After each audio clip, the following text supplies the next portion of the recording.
ഇന്നത്തെ നമ്മുടെ റെസിപ്പി എന്ന് പറയുന്നത് നല്ല മാങ്ങ അച്ചാറാണ്. സോ അതെങ്ങനെയാണെന്ന് നമുക്ക് നോക്കാം. ആദ്യം തന്നെ ആവശ്യമുള്ള സാധനങ്ങൾ വെളുത്തുള്ളി, കറിവേപ്പില, ഉപ്പ്, കായം, വിനിഗർ, പിന്നെ നല്ലെണ്ണ, ഉലുവാപ്പൊടി, മഞ്ഞൾപ്പൊടി ആൻഡ് കടുക്, പിന്നെ ഉപ്പിലിട്ട് മാങ്ങ.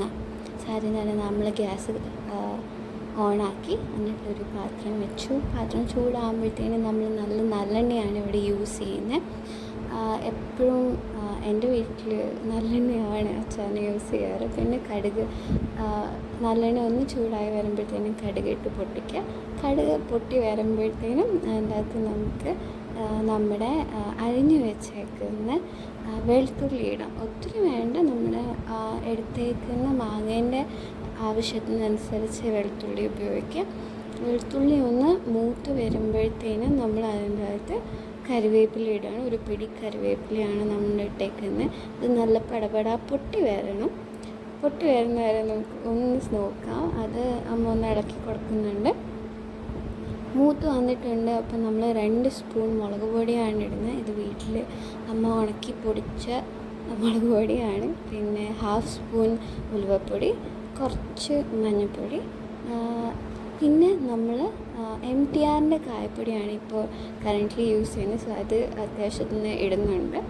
ഇതിപ്പോൾ ഇട്ട് വരുമ്പോഴത്തേനും വളരെ എന്താ പറയുക, നല്ലൊരു സ്മെല്ലാണ് വരുന്നത്. അടി പിടിക്കാതെ നോക്കിക്കോളാം. ആവശ്യത്തിന് ഉപ്പിടുവാണ് നമ്മുടെ ക്വാണ്ടിറ്റിക്ക് അനുസരിച്ച്. കാരണം ഓൾറെഡി മാങ്ങ നമ്മൾ ഉപ്പിലിട്ടാണ് കുറച്ച് നേരം വെച്ചിരുന്നത്.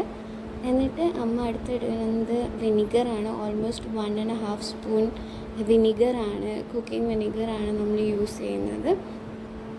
കുറച്ച് കൂടുതൽ നാൾ ഇരിക്കാൻ വേണ്ടിയിട്ട് തന്നെയാണ് അമ്മ അത് ഉപയോഗിക്കുന്നത്. നമുക്കിപ്പോൾ കളറ് കാണുമ്പോൾ തന്നെ അറിയാം. എന്താ പറയുക, നല്ല മൂത്ത് വന്നിട്ടുണ്ട് മുളകും മസാലയൊക്കെ കൂടി. ഇതിൻ്റെ അകത്ത് നമ്മൾ ചൂടുവെള്ളമാണ് ഇടുന്നത്. കാരണം നമുക്ക് ആവശ്യത്തിനുള്ള അരപ്പിനനുസരിച്ച് ചൂടുവെള്ളം ഈ ടൈമിലിടാം. ചൂടുവെള്ളം ഇടുന്നതെന്ന് വെച്ചാൽ നമ്മുടെ കുക്കിംഗ് പ്രോപ്പർ ആവാൻ വേണ്ടിയിട്ടാണ് എപ്പോഴും നമ്മൾ ചൂടുവെള്ളം തന്നെ ഉപയോഗിക്കുന്നത്. സോ ഒന്ന് മസാലയൊക്കെ ഒന്ന് വറ്റി എണ്ണ തെളിഞ്ഞ് വരുമ്പോഴത്തേനും നമ്മൾ സ്റ്റൗ ഓഫ് ചെയ്തിട്ട് കുറച്ച് നേരം അതൊന്ന് കൂൾ ചെയ്യാൻ വെക്കും.